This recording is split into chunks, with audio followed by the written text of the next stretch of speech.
Yes, so I don't know what that was. My file just vanished. um, yeah, that was exciting. All right. Yeah, if you can let me know if you can hear everything okay. I don't know what's happening with the with whatever that was going on there, destroying our cool little stream here. Oh, hey, Shy, welcome. I don't know why I can't see you in my regular chat mode.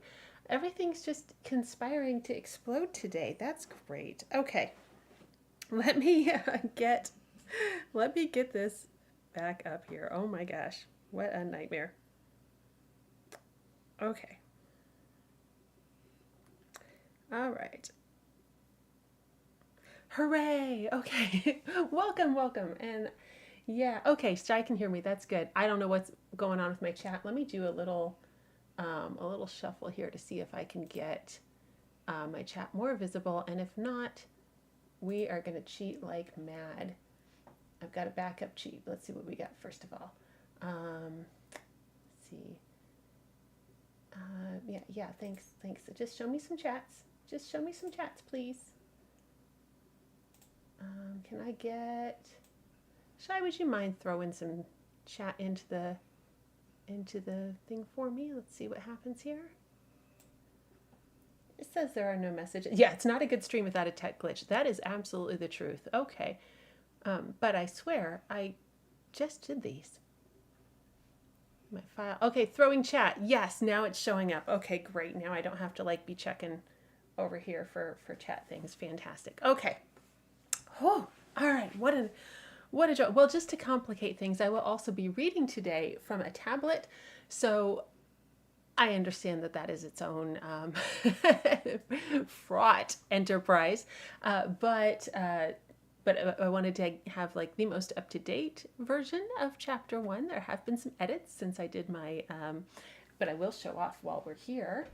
I will show off my test run of these things so you can see the lovely holographic foil that's going on.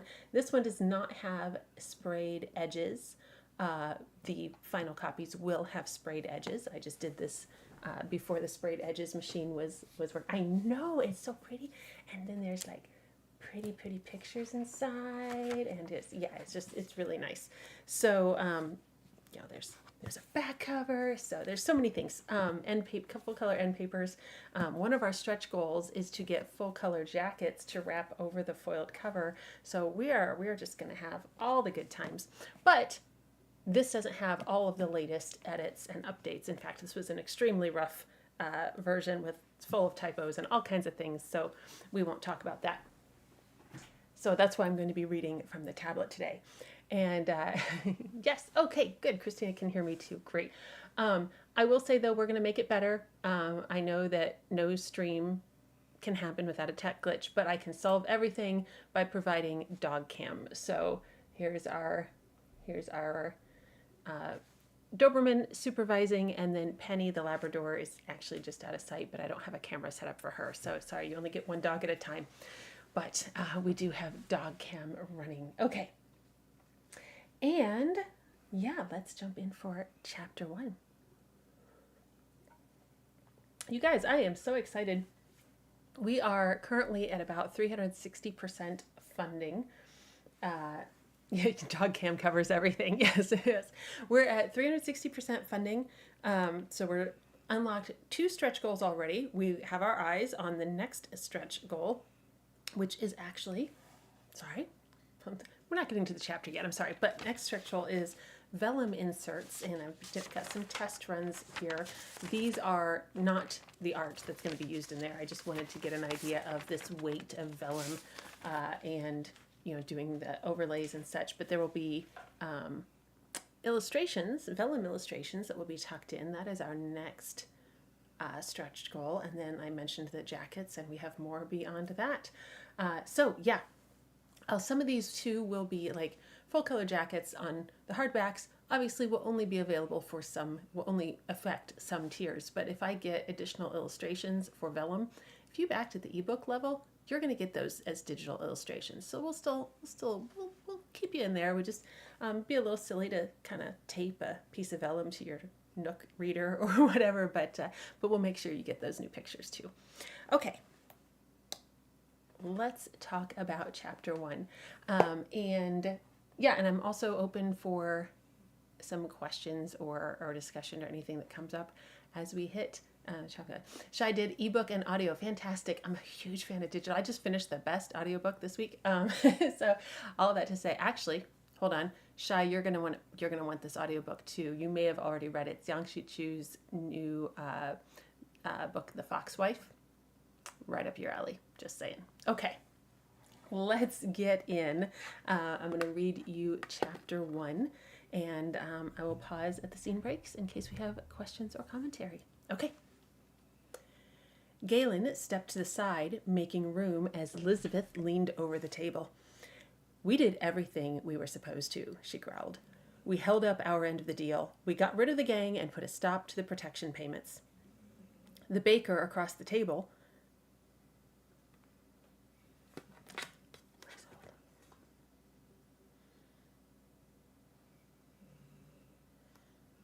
This was a terrible idea.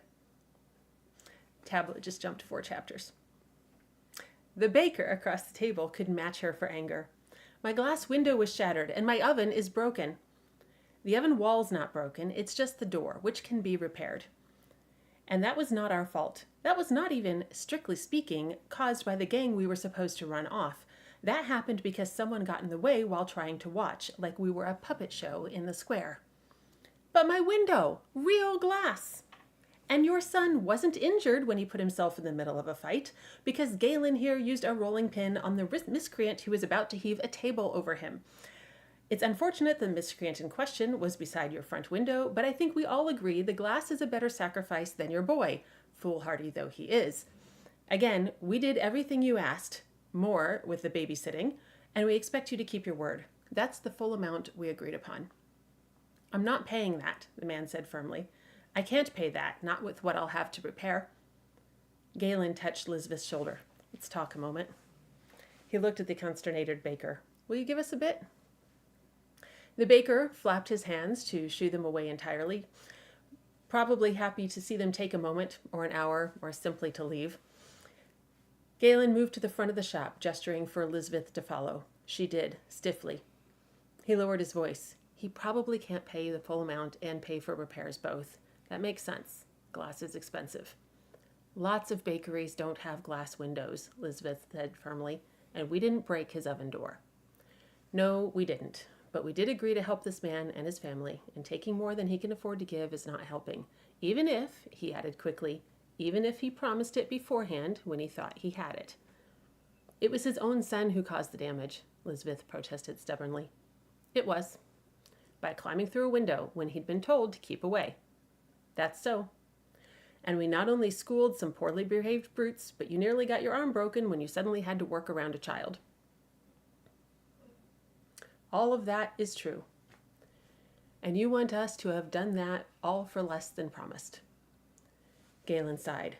"Want? No.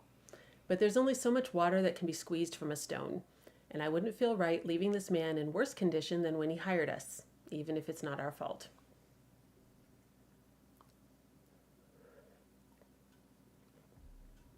Elizabeth blew out her breath in an irritated little puff and crossed her arms. Galen relaxed. She was acquiescing. "I don't like it," she said, "but I wouldn't feel right either." The baker ruined it by calling over to them. "I'm not paying that much after my oven's broken, and if you keep insisting, I'll tell you to get out." Elizabeth turned on him. "Get out? Or what? Or you'll walk 2 towns over to fetch the sheriff, the same sheriff who couldn't handle the riffraff you needed us to get rid of?"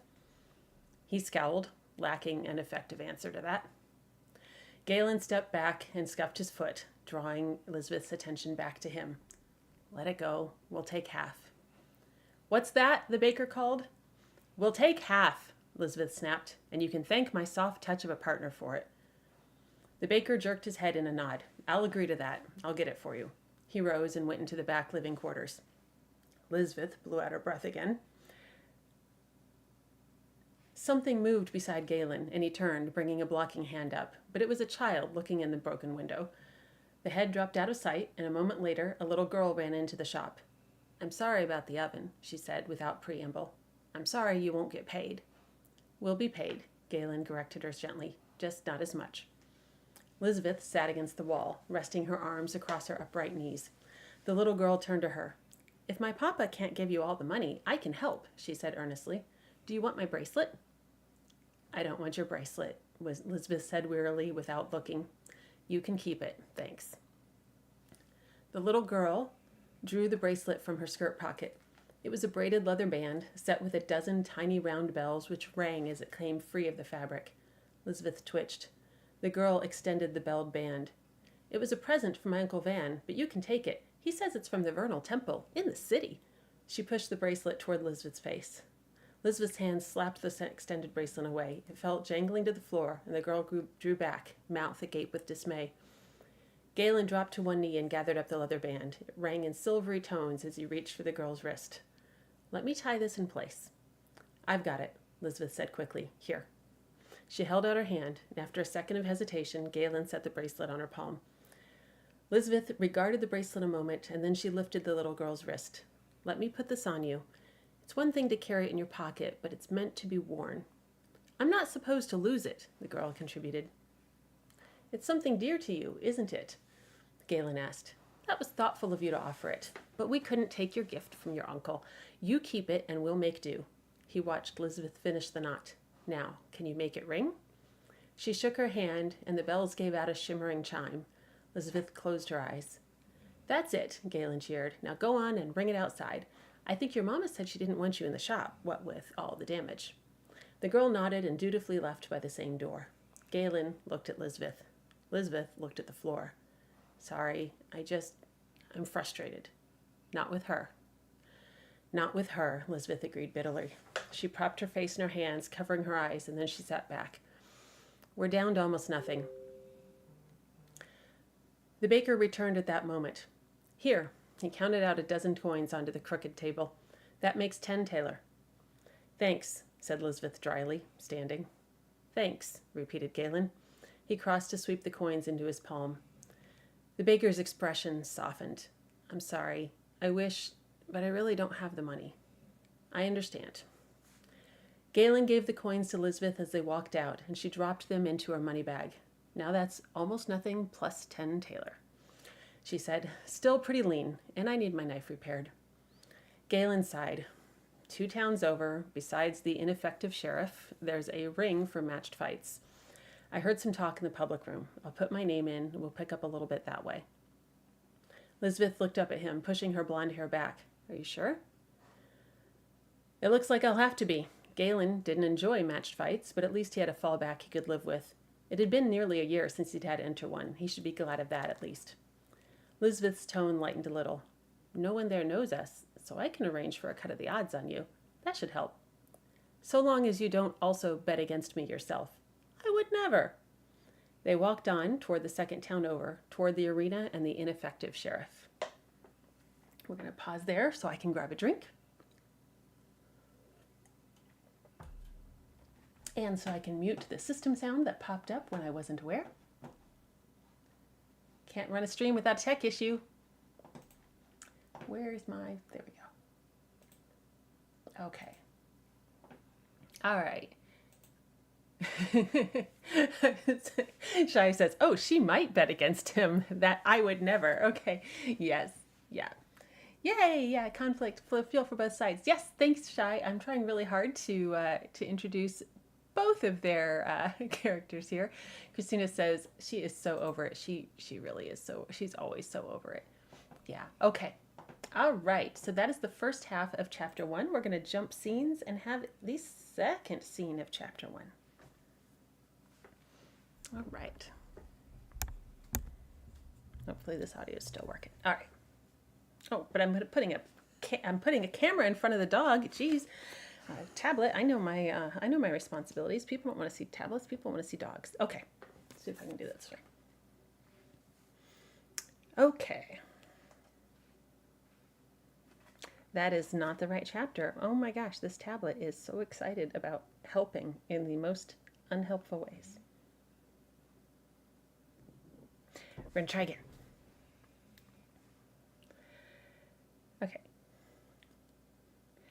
Galen peered through the slats of the wooden gate, trying to see to the far side of the arena. He could hear chants and footsteps from the crowd, which ringed the fence and filled the raised benches. They were impatient. In the center of the ring, a short, balding man tried to speak over the crowd, explaining the books were still open for last-minute bets. The crowd was not interested in him or his last-minute bets, and they shouted for the fight.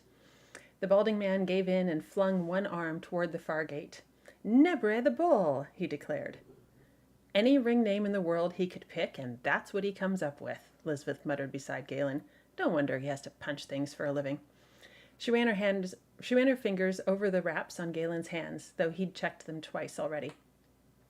The far gate burst open. Two buxom girls pranced out and struck provocative poses on either side of the gate. They flung handfuls of flower petals into the air, smiling as if they were paid by the tooth. Between them stepped a broad man, stripped to the waist and gleaming with oil. The crowd roared. The girls leaned close on either side and kissed him, one in his mouth and the other sucking an earlobe. Nebre slapped their popped hips and waved to the cheering spectators. "What a disgusting beast!" Lisbeth sounded simultaneously disdainful and bored. "Do me a favor and butcher him neatly, all right?" Galen wished he could promise to oblige her. At his silence, she gave him a concerned glance. "You okay? Don't let him get to you. Remember, the whole point of the entrance is to impress the crowd and intimidate the opponent. Yours will do the same to him." It wasn't the girls and the flower petals that worried Galen, but he nodded once. "Besides, crowds love an underdog," she shrugged. "Except when he beats their local hero. It's a gamble." Galen glared at her, but any retort was prevented by the balding man's shout, "And your challenger, the hungry farmer." He turned to gape at Lisbeth. "That's what you called me? We're low on coin, and nothing sells like honesty. Slightly twisted." Lisbeth gave him a punch on the arm. "Go on, farm boy." She turned and pushed the gate open. Twin fountains of fire roared up from the ground on either side, flames licking out into the arena and coiling into the air. The crowd gasped and shifted. Galen took a deep breath, exhaled for a slow count of 5, and ran forward. As he reached the fire, he bounced and tucked into a forward roll that carried him between the flaming fountains and through the fiery curtain. The flames were hot against his skin, but there was no pain. Lisbeth had explained that, with illusions, the mind provided its own pain. The burns were preceded by intense heat, so the sensation of intense heat the body expected to be burned. But if one truly disbelieved, one felt no pain. It had taken hours of practice and conviction, but now he could move about the illusory fire nearly as smoothly as Lisbeth herself. He burst from the flames and uncoiled, landing on the packed dirt before the fiery backdrop. He crouched and wobbled slightly more than he wanted, but the spectators hadn't noticed or didn't care. They roared and shouted and clapped, stamping their feet on the wooden risers. And for the first time, Galen considered that maybe they would like him and want him to win. He looked across the arena to where Nebre's 2 girls still shrank from the fire, eyes wide. Nebre himself looked startled. Lisbeth had been right. Galen's entrance had stunned him and given him doubts. Doubts could be exploited. Doubts offered the toehold Galen needed, and now the crowd who had cheered the big man was cheering the unknown red-headed kid. But winning the crowd availed him nothing. He needed to win the fight. The balding man raised both arms, said something which none of them heard over the shouting, and dropped his hands. Nebre charged, apparently planning to regain the initiative. Galen watched him come. It was a longer distance than the attacks the Temple brothers had shown, but the principles were identical. As Nebre closed, swinging one oversized fist, Galen shifted his rear foot and simply fell backward a few inches, catching himself. The fist shot uselessly into empty air where Galen's skull had been, and he brought up his forearm to strike it, perfectly catching the inner wrist with his wrapped knuckles. That could not have gone better. If only Brother Toller had been able to see it. Nebre recoiled, and Galen stepped in with an attack of his own. He caught Nebre square in the face, which surprised him. He had expected Nebre to dodge or block. But the blow didn't seem to affect Nebre as much as a hit to the face would have stunned Galen. The big man blinked and came at Galen again. The crowd was making a great deal of noise, but Galen couldn't hear whether they were cheering for him or for Nebre, nor did he have attention to spare for the spectators. Nebre was oiled to reduce the risk of a grappling hold. Galen instead relied on short, hard punches to the torso, targeting diaphragm and kidneys as they circled and twisted. Nebre grunted and struck back, but Galen was able to strike aside or blunt most of the blows. The few were enough, though. Nebra hit hard. Nebra began to wheeze. There was a roaring in Galen's ears, but he wasn't sure if it was the blood pounding through him or the crowd shouting encouragement. Nebra had stuck his head a couple of times and details were blurring. Then Nebra left his arm a bit too high. Galen dropped and bull rushed him, punching up solidly with his shoulder as he wrapped his arms about Nebra's torso. Nebra stumbled backwards, trying to keep his feet beneath him, and hammered at Galen's back. But Galen squeezed against the oiled skin and lifted Nebra slightly, just enough that he missed a step and stumbled down. Galen flung his arms wide and leapt away before Nebra could trip him or pull him down with him. He stood ready, fists balled, but Nebra rolled, his oiled shoulders picking up dirt. Shoulders to the ground. That was one of the possible defeats. Before Nebra could regain his feet, the short, balding man threw his arms in the air and called an end. He pointed at Galen, and the crowd shouted and stamped and cheered.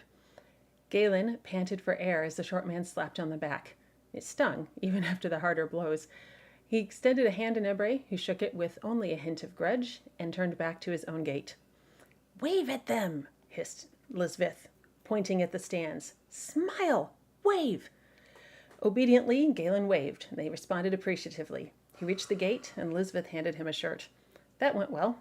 You feel okay? Anything particularly bad?" He shook his head, pointing to a seeping cut above his eyebrow. "Just this, I think. I'll be sore tomorrow, but nothing unusual. We'll pick up some more willow bark tonight. We're a bit low for this kind of thing." She grinned. "He sure didn't like you flipping through that fire. That threw him off his stride right at the start. I told you it'd be a good idea." Galen pulled his loose shirt over his head and caught his breath. "Okay, my ribs are going to be sore too. But we're going to be flush again. That last week was too near to nothing. Well done, farm boy." She reached for his wrist and began unwrapping. The organizer came through the door, smiling. "Well done, Galen. Here's your winner's purse." "And our 2%?" prompted Lisbeth. "Yes, of course. You can pick that up tonight after all bets are settled. That was probably our last time to run such long odds on you, but we'll have come out nicely." He looked pleased. Lisbeth looked pleased as well. Galen dropped his old amulet over his head and let it fall beneath his shirt. Another man called from the door. "Hello, may I come in?" He ducked inside without waiting for a proper answer. "My name is Andrew Lawson. I saw your work in the arena just now. I was most impressed." Galen's face grew hot, as always, under a compliment. "Thanks. I just, wanted to keep it straightforward." But Andrew was looking at Lisbeth. "It was you, wasn't it, with all that fire?" Lisbeth nodded. Yes, it was. "I thought so. I came to watch today because I heard that when you're not running long odds on local fights, the two of you will, take on quiet jobs." Lisbeth cocked her head. "We've been known to freelance, but it depends on the job. I hope you'll feel comfortable considering this one. Would you two care to join me? I'm going to the Mare's Head for a poultry pie, and I'd be glad to treat each of you to another." Galen and Lisbeth exchanged only the briefest of glances. It was, after all, a free meal. "We'd be glad to. Thanks." So that is chapter 1. So, yes, quiet jobs. Yes. So I have nowhere to put this since the dog is on my usual workspace. So thank you for joining me for that. Let me jump back and see if I missed anything important going on in the chat. No. Yay. Okay. Nope. I think we got that. Yes, we want more. Hooray. There will be more coming. So there's a couple of options. One, I will read another chapter as soon as we get to 100 shares. I haven't checked today to see where we are, but this was the achievement for getting 50 backers, which we got and sailed right on past. Hooray, and thank you. And then when we get 100 shares on, I think, Facebook, I will read another chapter. So we're going on. So good. Yes, you love the fight scene. I love writing fight scenes. A lot of people, I don't know, I hope they're fun to read. I have a good time writing them. A lot of people complain about writing fight scenes, and I'm always like, but fight scenes. So yeah, they're a lot of fun. We want to make them entertaining, not too getting down in the nitty-gritty boring details, but just fun. All right, well, are there any questions or anything? I'm going to check and make sure there's nothing in the other chat that I'm missing. Nope, looks like we're good here. Are there any questions? I can sign off here. So that was. Oh, there will be another stream tomorrow same bat time, same bat channel, 2 p.m. Eastern, 11 a.m. Pacific. Please adjust for your time zone. We'll have a multi-author stream again, so there'll be a lot of us in here, and we're going to be watching some videos and discussing and commenting on them. So please jump in for that. So yes, thank you. I'm happy to do the reading, and hopefully we'll unlock some more achievements and get some more reading going on. So all right, thank you guys so much for joining me. I hope you have a fantastic time zone wherever you are, and I will see you tomorrow, same time, same place.